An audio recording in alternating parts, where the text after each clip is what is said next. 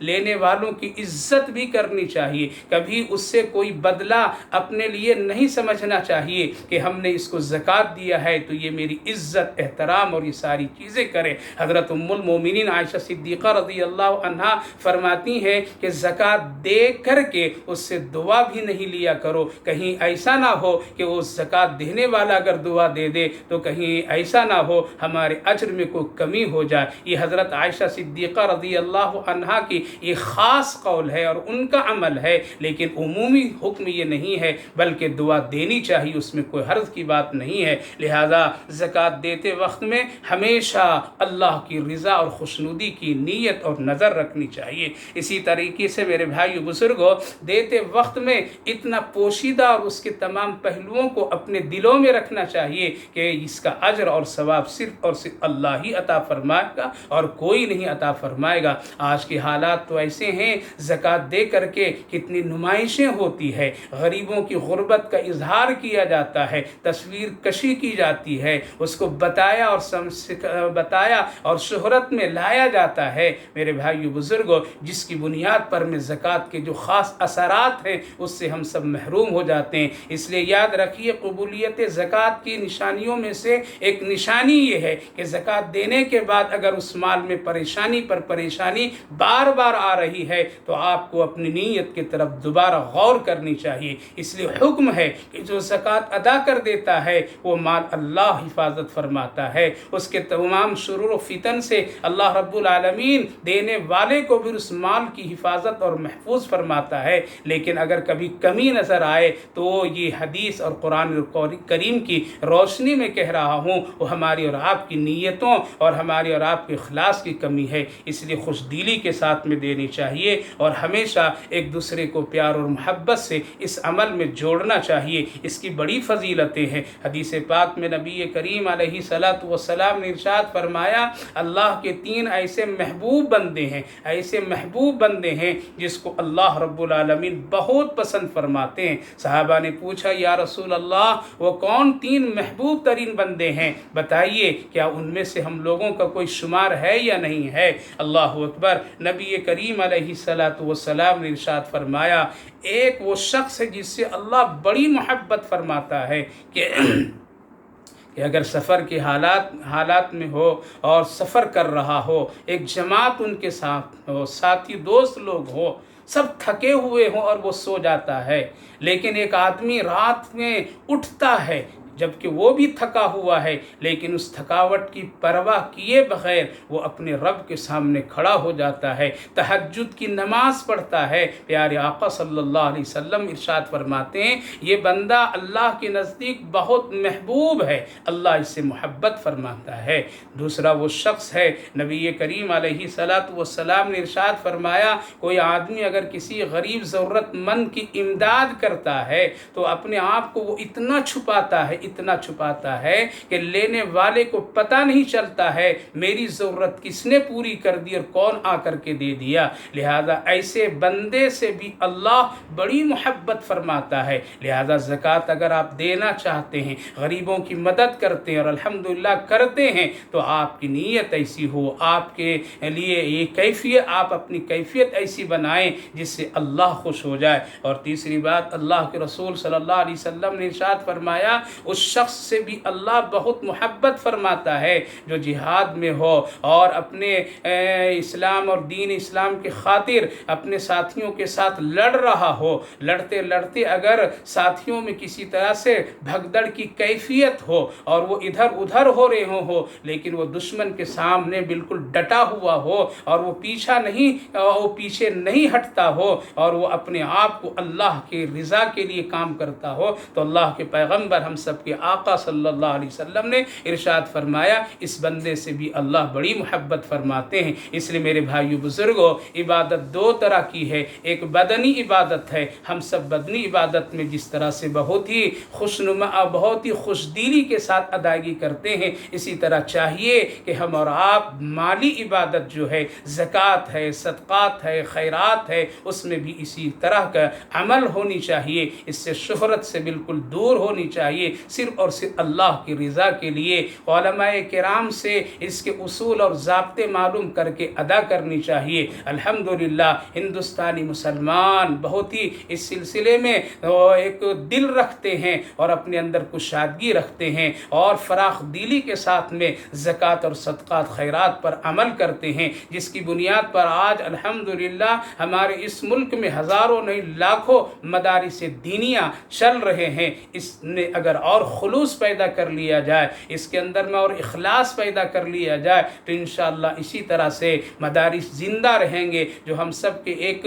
بہت ہی شان اور عزت ہے، ہمارا ایک نام ہے۔ لہذا ایسے حالات میں خصوصاً رمضان المبارک میں جو بھائی بھی جس کو اللہ نے توفیق دی ہے وہ دل کھول کر کے زکوٰۃ کو ادا کریں، اس میں ذرہ برابر بھی کوتاہی نہیں کریں، کبھی اس کے اندر میں کمی اور تنگی محسوس نہیں کریں، انشاءاللہ اللہ رب العالمین ضرور قبول فرمائے گا۔ اور اگر آپ نے اس میں ٹال مٹول کی کیفیت کیے تو اللہ رب العالمین نے اس کے غضب اور اس کی پکڑ کی کیفیت بھی بیان فرما دیا ہے۔ بس یہ اللہ کا احسان ہے کہ ہر سال ادا کرتے چلے جا رہے ہیں، بس یہی دعا ہے اللہ اس کو قبول فرمائے۔ اسی لیے عرض یہ کروں گا کہ زکوٰۃ دیتے وقت میں ان مستحقین کا جس کا ذکر اللہ رب العالمین نے قرآن کریم میں انما الصدقات للفقراء کے ذریعے سے فرمایا ہے، اس کا خاص خیال کر کے انہی ضرورت مندوں تک پہنچائیں اور اپنی زکوٰۃ کو ادا کریں۔ ان میں سے اس وقت میں جو سب سے زیادہ ضرورت اور سب سے زیادہ اہمیت کے حامل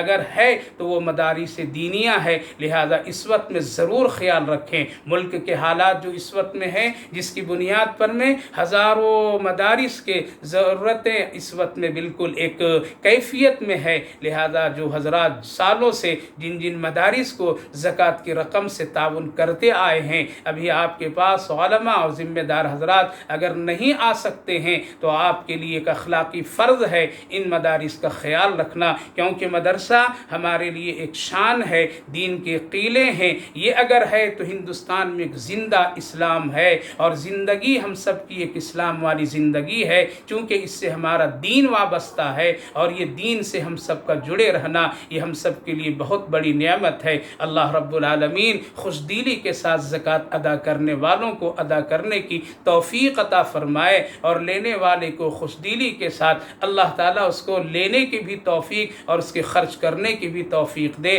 اور ہر ایک کی ضرورت کو اللہ رب العالمین پوری فرمائے، اور ایک محتاجوں ضرورت مندوں کا اللہ ہی پوری کرنے والا ہے۔ اس لیے ہم سب دعا گو ہیں اور دعا کرتے ہیں اللہ سب کے ساتھ خیر اور عافیت کا معاملہ فرمائے اور زکوٰۃ کا نظام جو ہے اس نظام کے تحت میں ادا کریں، اس میں بہت ہی ثواب ہے، رحمت ہے، اور جو کچھ دیا جاتا ہے وہ اللہ کے نام سے دیا جاتا ہے، اللہ کی طرف سے اس میں بہت ثواب ہے اور بہت ہی خیر ہے، جنت میں جانے کا ایک خوبصورت راستہ اور عمل ہے، اس کے ذریعے سے اللہ کو راضی کر لیجئے اور مال کے ذریعے سے آخرت بنا لیجئے، ورنہ یہ فتنہ ہے، کوئی ساتھ لے کر کے نہیں گیا، چاہے دنیا کا کتنا بڑا مالدار شخص کیوں نہ ہو۔ اسی لیے سکندر بادشاہ جاتے جاتے یہ کہہ کر کے گیا تھا کہ لوگوں میرے ہاتھ کو کفن سے باہر نکال کر کے چھوڑ دینا، تاکہ لوگ دیکھیں اور دیکھ کر کے سمجھیں